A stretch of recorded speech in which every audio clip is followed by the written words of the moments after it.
For today's Essential Heretics 101 feature, Couchbase CPO Fidelma Butler discusses building leadership frameworks, embedding learning in workflows, and solving career development's promotion fixation.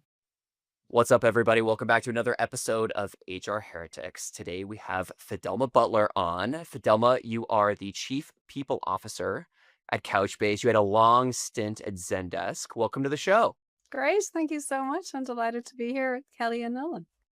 So we met at dinner a couple weeks ago, and then we caught up after, and we were talking about a couple of things, L&D and engagement.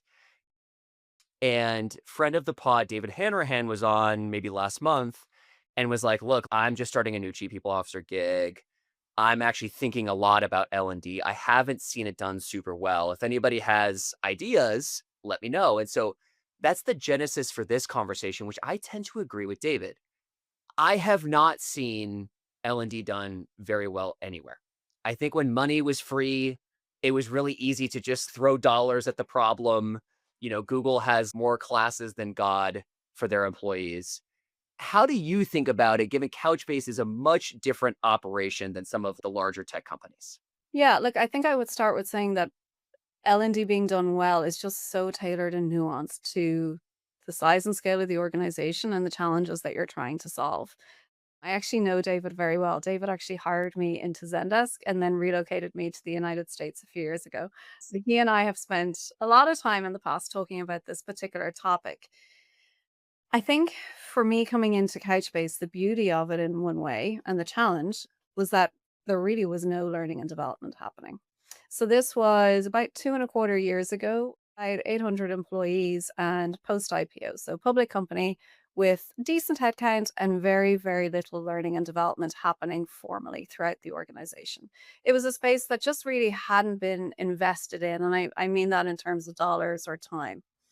And for me, those leaders are the most critical part of learning and development. My team, any HR team, right? It's only ever going to be so big. We're never going to have all of the dollars that we need for the resources that we perhaps think that we should have.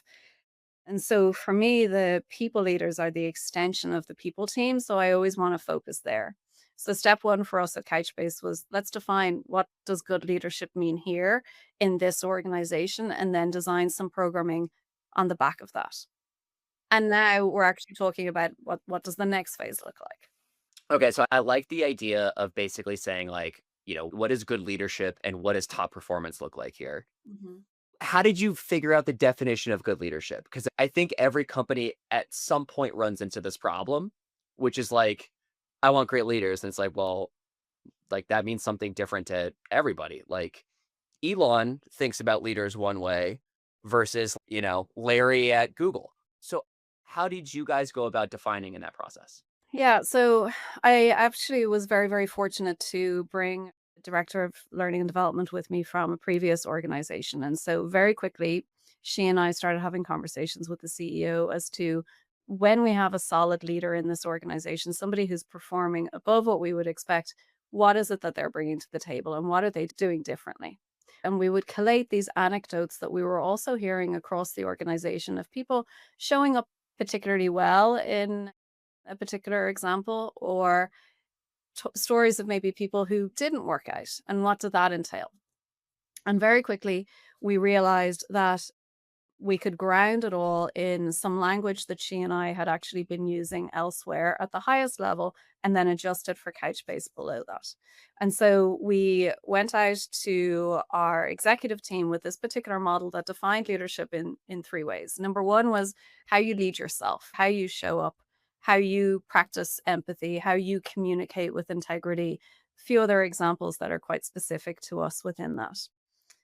Second attribute is how you lead your team. So how you develop them, promote their career development, but also generate high performance from them. And then finally, how you actually lead Couchbase. So how you demonstrate that you are creating that sustained differentiation through the work that you're doing, how you're adding value, how you're operating cross-functionally. So really trying to go after the things that we were hearing the organization particularly needed and the things that those higher performers seem to be doing well. So now we had a language, right? Now we had something that we could bring into a talent review but also something that we could now start to build some learning content on the back of. Hanging out in theoretical land and in PowerPoint land and in kind of corporate university land. Yeah, lots of triangles, lots of models. I think part of the challenge with the field of learning and development traditionally has been that it has forgotten that it needs to meet people where they are. And at times it can be, well, we're putting out these programs and people aren't engaging with them. And these programs are these big, huge vehicles that cost a lot of money, that take people away from their actual core work where they are creating value, to go back to that language. And instead, we've got to meet people where they are and try and find ways to compete with the eyeballs. So maybe that is a podcast while people drive to work. That's how I do a lot of learning, listening to the likes of you and others, talking to other people in my field, right? Learning can take many forms. And I think, unfortunately, the learning and development infrastructure that exists out there can be very oriented towards the big playbooks that made sense in the earlier part of my career. What happens when there's disagreement between the narrative of the engagement survey and the top-down initiatives from the CEO? Yeah, I'll give you an example. So, one thing that has shown up for us is employees wanting to know more and more and more about company strategy, our messaging, our positioning in the competitive landscape, what all of that looks like. And there have definitely been moments where I've thought, but hang on, like we just had kickoff, right? We do a sales kickoff. We just had kickoff for the whole company. And I think as HR leaders and as learning and development leaders, I think we can often be guilty of, but we told them and we told them and we told them again. Like we did all of that. But actually, if you take a step back, no, it's incumbent upon me to deliver that message differently because it's clearly not reaching everybody in the way they need it all of the time. So maybe I've got to find ways to share some bite-sized content on Slack. That's all part of learning and development. I had a leader say to me, like, there's no interview training. My guys don't know how to interview. I was like, the training that we launched about 3 months ago, and many of them have participated in that. He just hadn't seen it. This is a busy sales leader. The better answer, the more kind of business partnering oriented answer is, yeah, we have that. It's ready to go. How would you like us to deliver that to your team? That's how you actually meet people where they are. Yeah. I like all of that. I really do, because that's how I think about it. Engagement survey actions, communications, L&D. I was just talking to someone about this, trying to make it and weave it in as much as you can to the fairway of the job and the day-to-day. It just works. And I think that's the problem with, I think, the semantic of L&D.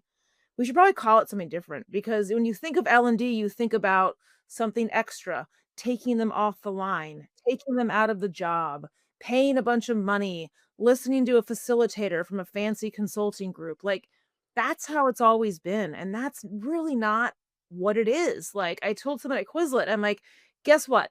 L&D is going to be the fairway of the job. We are going to leverage leaders teaching leaders because no one listens to HR. We're going to help the best. Like, we are going to make this a part of the gig where you don't feel like you're going to traffic school on a Saturday. Yeah, you nailed the leaders teaching leaders thing, Kelly. So we've heard that twice on the show. So once from Brian Power and then the other one from Valentina Gisson. And in both of those cases, the thing I took away was like, yeah, like I actually think leaders teaching other leaders is the best way for it to sit in. And like I would listen to that versus like, HR shows up and I'm like, everyone's eyes like immediately roll of like, all right, well, they're operating on HR Island and everyone else like is actually like trying to drive revenue for the business. So Fatima, how do you guys think about that? Do you engage your leaders to teach? Absolutely. So we get that senior leadership team together on a quarterly basis. I'm thinking of a recent example where one of the team actually raised his hand to say, I want to do something around people taking accountability, right? And I want to talk to my peers about how we can drive some more of that. So he came in and he presented on that topic, got some input from the group, and now he's actually working on something that we will use in a learning and development capacity with my team. So, yes, I find that very, very valuable. At our sales kickoff, I brought up on stage 4 employees who have had great career development, and people really valued hearing their perspectives. They could have listened to me for 45 minutes, right? Talking at them about career development and what they need to do, but actually listening to those people that you respect, those people that you know, those people that you had a drink with the night before. That's where I think people took a lot of value. Hey everyone, we'll be right back in a moment after a word from our sponsors. AI changes how work gets done. Recruiting is no exception. Metaview is the AI platform purpose-built for recruiting. If you're looking to level up your AI adoption and see real impact from intake to offer, it's a no-brainer. Metaview's suite of AI agents works for you at every stage of the hiring process. Their platform powers instant job post creation, AI-powered candidate Q&A, insights on pipeline performance, compensation, and so much more. I've seen firsthand how tough it can be to extract consistently high-quality data from candidate conversations. I've been in candidate debriefs where interviewers told us about their feelings instead of what actually happened in the interview. And I've seen VPs and CEOs block hires because they didn't learn anything from skeleton scorecards. Metaview changes all of that. For every candidate in every pipeline, bring radical efficiency and precision to your hiring process with perfect data from every conversation. Metaview covers all of your compliance needs, works with all of your existing tools, and takes less than 3 minutes to set up. Join talent leaders at more than 3,000 elite companies like Brex, Deel, 11 Labs, and Quora, and check out Metaview. Just head over to metaview.ai/heretics to talk to one of Metaview's product experts or get started for free. You'll be up running and AI-enabled in minutes. You had mentioned coaching earlier as well. So the coaching, kind of similar to what Kelly's been saying about nomenclature. I think for some people, I think for, like, I'm a former athlete. It's like, oh my God, like, makes a ton of sense, right? Serena Williams, best tennis player in the world, has a coach. Tiger Woods, best golfer in the world, has a coach. Shouldn't we all have coaches? But then you kind of get these like poor examples of it that I think dilutes what it should be. So how do you guys think about coaching? Where do you deploy it? What does it look like? Yeah, so for us, it is those most senior leaders. So a couple of years ago, we started with a subset of them participating in a leadership program. It's through Sounding Board. And I think by now we've had maybe 40 of the 60, if not a little bit more, who have participated in it. But I think where coaching has helped us is that when I take a step back and I look across leaders, it's never really their technical knowledge, it's never really their experience that holds them back, but it's maybe their ability to deliver a conversation in a certain way. Maybe it's their ability to make it seem like they're not nervous when they're talking to a large group of people, to command an audience, to have executive presence. It tends to be those intangible, the unmeasurable, immeasurable things. But that's where coaching has really helped with us because, this one size fits all approach, it's just not really the answer. It's not the modern answer anymore. We all want to have diverse workforces in every single way. Well, we all learn differently, right? We all consume information differently. We all just have different needs and different energy levels. And so that's really what we've been able to find with coaching is that it can deliver that personalized piece. And so it's a long way of answering your question. But for me, what am I thinking about when I hire these people? It's do they get that, right? Do they want to go away and build PowerPoint decks for a few hours at a time? Or are they thinking about what are the new tools that are coming down the line in this space that can help me to get learning content in front of people on Slack, for example? Or when they log in the morning, a question of like, have you given feedback today? Whatever it is. Those are the skills that I'm looking for. And within our team here, we have people who have learning and development, diversity, equity, inclusion, and engagement backgrounds, and they're all mingled together within the team. We're going to more formally have them all start to lean into each other's work a little bit because all of those things to me are just so highly correlated. I love that. The last one for me, Fidelma, is actually around getting it wrong. So like it seems like you are very well put together on the way you're thinking about this. You're engaging the business, right? We're launching very quickly. We're not launching perfect solutions. But I think a lot of people who have tried this have at some point in time been punched in the face with like, that one didn't land. Do you have an example of that and then how you learn from it and then how you move forward? Yeah, I think that toughest area in all of this is actually meeting people where they are in terms of career development. And that's one that several times over the course of my career, I've felt a bit punched in the face because people will always say in every interaction that you have, whether that's a survey or anything else, that they want more career development. Totally. Never ending. 2 sales kickoffs ago, I stood on the stage and I said, "Who wants career development?" Every hand in the room goes up. Okay, who's done a development plan? A smattering of hands go up, right? And that can actually sting. It's like, why am I designing all of these tools, building these tools, and putting them out there? So there have been times where, and I'm going through that now, where I'm thinking, okay, how can I actually give people what they need? I think that people are asking in that example for how can I get to the next level? Right. And as a professional in this space, I'm thinking, no, how can you be ready for the next opportunity, whether that is up, across, a stretch, whatever, cross functional, doesn't matter. That the career model of the past isn't necessarily the career model that I think is needed in the future, but not everybody is on board with that yet. People are thinking about how can I get to the next level, the next level, the next level.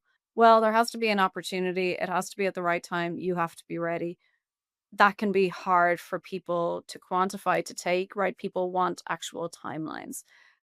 And so that is something that I have not cracked that nut yet. And if anybody has, I'd love to hear it. I think that can be quite hard. I am a huge disbeliever in those spreadsheets that very often are produced within people teams of the different levels and then like the behaviors that are needed at each level and the verb changes. It's give guidance on blah, lead blah as you go up the levels. It'll become a checkbox exercise. No one's learning from that. Your lower performers are using that to tick the boxes to then say, please promote me. Your higher performers are like, that's, of course I'm doing that. Like that doesn't need to be specified. And I just don't know that we have fully cracked that nut. And in particular, what we're trying to do as learning and development professionals at the moment is prepare people for careers that don't look anything like what they look like today. There are people graduating colleges over the next few months who are heading into the world of work who will be doing very different things to what they thought they would be doing when they made those choices. And the same is true of tenured professionals as well. So that is the piece where I have definitely found challenge, Nolan. I think real talk, I think we have another semantics issue with employees using career development. Because when you say that, automatically they think of more money and a higher title. That's what it is. So, which I love. We should just call it that. I'd be like, hey, who wants to learn about how to get promoted here? Let's do that. Who wants to learn about comp and how you can make more money and how we think about comp here? Let's do. So I feel like that whole bucket itself needs to be stratified because that's been a big like misinterpretation in my career when I say career development. And I think it still happens that employees think about that differently than we think about that. You guys are both right about this, which is like on the career development piece. This is probably why I'm super jaded on the topic. Is because Fidelma, you nailed it, which is like the checkbox exercise, right? People lower in the org show up and they go, I did it. Where's my promo? And then I think ultimately I've seen so many organizations become promotion obsessed Yes. that like I like lose my mind about it because I'm like, we're here. This is not about getting promotion. Like, of course, like we want to make sure people progress. They're getting paid very well. And obviously, fairly is the floor, but then obviously very well as they perform well in the organization. And man, I'm really starting to think like the big issue with this, Kelly, is actually the ladders and how we come up with ladders and how we do ladders. And that's where I think people get jaded. But I struggle, you got both of you. What's the alternative? I know. They're flattening it. You can't have nothing because I started at high growth companies and there was nothing and it was fucking chaos. Like I'll take the ladders right now. Just I don't know what the alternative is, and maybe there will never be a perfect answer. But I think what has worked is just trying to do these squishy things as transparently and raw and direct as you can with employees. That works. That works. And even if it's uncomfortable and messy, and it works better than engagement and career ladders and surveys. You know what I mean? Like you could at least get further with them when you're just kind of real about it. Speak their language. And you said it earlier, Fidel, meet them where they are. It's amazing what a real conversation can do, right? In every aspect of everything, like a real conversation about what are you actually trying to achieve. Yeah, I just did this morning with my wife. I was like, "What is this really about?" What is Yeah, I'm a big believer in hiring adults and then really treating them like adults, right? So to my point earlier of, well, who's filled in career development plan? Like there's a huge amount of accountability that needs to be taken here. I'm not going to spoon feed you. I'm not going to go out there and say you didn't come to XYZ training. You had that opportunity. And frankly, the people who are going to get recognized and are going to experience the career development piece are the people who are leaning into all of those and who are recognized as taking accountability and taking their opportunities when they come. And then the rewards then follow that. it's not that you as HR is sitting there with a, magic wand being like, "You attended this, you're getting promoted. You didn't." It actually shows up in a bunch of different ways. Fidelma, this has been great. Where can people find you? Sure. Well, like everybody, they can find me on LinkedIn and reach out to me there. Happy to connect with everybody. And it's been a pleasure chatting to you all today. I'm very aware that I'm speaking from a very empty room. We're actually moving our headquarters over the next few days, which is also a project that's on my. I thought you were in like a CIA black site. So it's like totally like it's good to know you're still in a conference room. Yeah, that's cool. I should have done this a week later when we're in our really cool office at Santana Row. Thank you so much for the time, Fidelma. All right, thanks, Fidelma. Thank you both. HR Heretics is a podcast from Turpentine, the network behind Econ 102, Moment of Zen, and Turpentine VC. Subscribe, 5 stars, share it on Apple, YouTube, Spotify, anywhere you get your podcasts, all the things.